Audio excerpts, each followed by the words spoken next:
किछु दिन लाहारेनांग कथा हिंदा अक्ते मित बीने बलो हेजना शिल्पी सीनाकान ओड़ा भीतरते तो ओना ओड़ा रे अनकान किछु बांग ताहे कना जहाँ जे बीने जम के मेनखान शिल्पी कोचारे मित भिंटी टेंडारकान ताहे कना बीन नासेना एक खाल एनाय ओना भिंटी रे तकिज एनते खान गे बीन एद्री कते आजा सानाम दाड़े लगाव कते ओना भिंटी सोगा केदा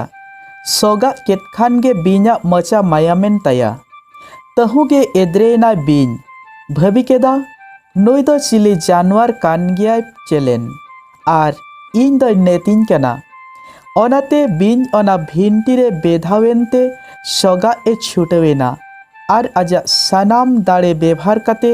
ओना भिंटी गजे लगी ए तेटेज केदा मेनखान ओना मा भिंटी कना सान लासेराकान भिंटी बीन गोटा हड़मो घावेना लाहेरेनाय चुपी खन बहुत धबी दोसार सेता जखन शिल्पीने झिज केदा ओड़ा मालिक नेल केदा मिद बीन भिंटी रे पीटी कते सांडांग अकनाय मेता गज अकनाय अकोय गज केदेते गज एनाय ओना दो बांग मेनखान बीना बेबुज चलन आर एद्रेनते गज एनाय आजा जीवी आलाय केदा दुलेड़िया बयहा आर मिसिको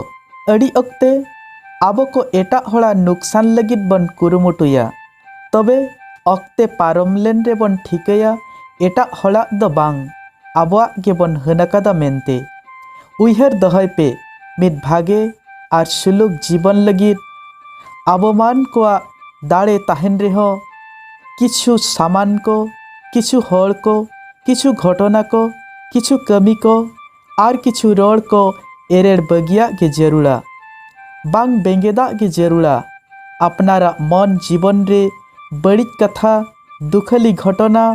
भादेश टटसा हन हिनस्ता रपड़ झगड़ को एरेड़ बगिरे नांग हेवा सिरिज जंग पे मेता परकप पे गलती अकाट को दो इका काको पे इका काकोरे नांग परकव एहब पे तरुप कान रेहोगिन एटा ठेन नेहराते इकन कोयना इन बिरुद्ध रे गलती अकादि दुइन इका कादिया जरूर बांग कना जे आबो मिट के मिट एक्शन रेनांग रिएक्शन बन उदुगा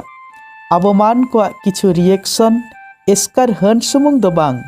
मेनखान जीवी होय इदिकिया आबोआ जतखन मारांग दाड़े दो साहावगे सबरी मिट नौकान सादम कना तीसो बांगे न्यूर अचबनाय बांग दो अकया जांगा बुटरे बांग दो अकया नजर रे तो धरती जकेट मानवा को भलई लगित सबरी लगित आर जंग रे ताहेन पे सिरचनिय ठेन आर कथा पे बसुता खान गाते को ठेन शेयर तबन पे मा तबे जोहार।